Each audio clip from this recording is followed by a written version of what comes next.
Gentlemen, excellent to be back with you on MGTOW Money. Today's topic, making money the old-fashioned way. Before we get to that, thank you to the ongoing support from the Patreon investors in this channel, the members of the MGTOW Money Army, and thank you to those men that bought me a cup of coffee via PayPal based upon the last video. Men, see the video description today. Become a Patreon supporter of this channel. On to today's topic, making money the old-fashioned way. Men, what am I talking about? Did you make money the old-fashioned way? I'm talking about he made money the old-fashioned way. He inherited it. Let me give you a brief story here. Cornelius Vanderbilt.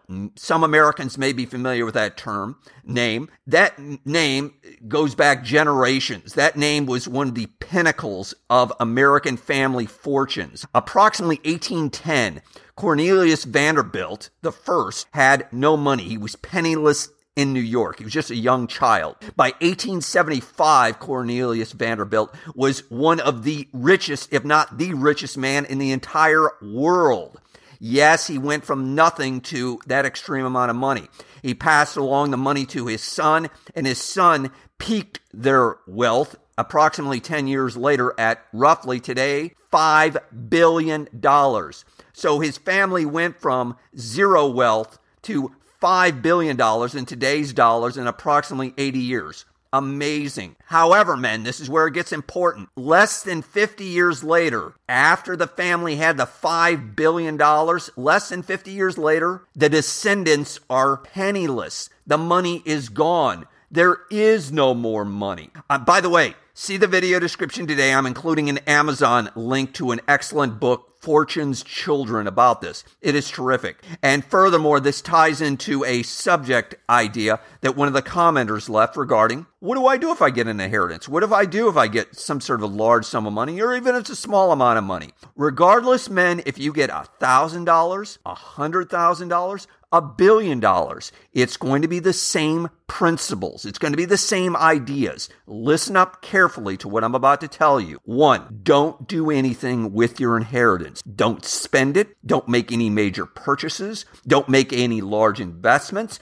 Don't make any investment plans. Leave the money how it is. Ideally, if the money's in a cash account or whatever, a bank account, etc., leave it alone. Let it sit there. Let it sit in something that's very non-volatile, that's safe, that's not going anywhere. If it's in stocks, property, etc., same thing. Leave it alone. Let your head clear. In other words, in simple terms, do absolutely nothing for the first 30 to 60 days. 2, don't tell anyone. Don't be bragging. Don't be boasting. Don't be shouting from the rooftops, hey, look how lucky I am, etc. Keep your mouth shut. This is especially important if you get a relatively large sum of money. You know what a large sum of money is, in particular in your peer group, in your area, etc. You do not want every distant relative, every ex-wife, investment advisor, investment opportunity coming after you. You want to be totally quiet about everything. I'll give you a quick example from my own personal experience. When I was going through my divorce years ago, coincidentally, and this is purely coincidentally, I got tied up in a legal action, and I ended up with a very, very small windfall. But needless to say, because I was mouthing off about this money that I was getting, guess what? It cost me additional monies that I had to pay to my ex. Even though there was nothing legally obligating me to do so, I did it anyway, just to get her off my back, to be frank with you. But the point being is that I should have kept my mouth shut. Learn from the mistakes of others. You are going to gain nothing by telling other people about your good fortune, about your inheritance, etc., except envy and jealous people. Bottom line, keep quiet.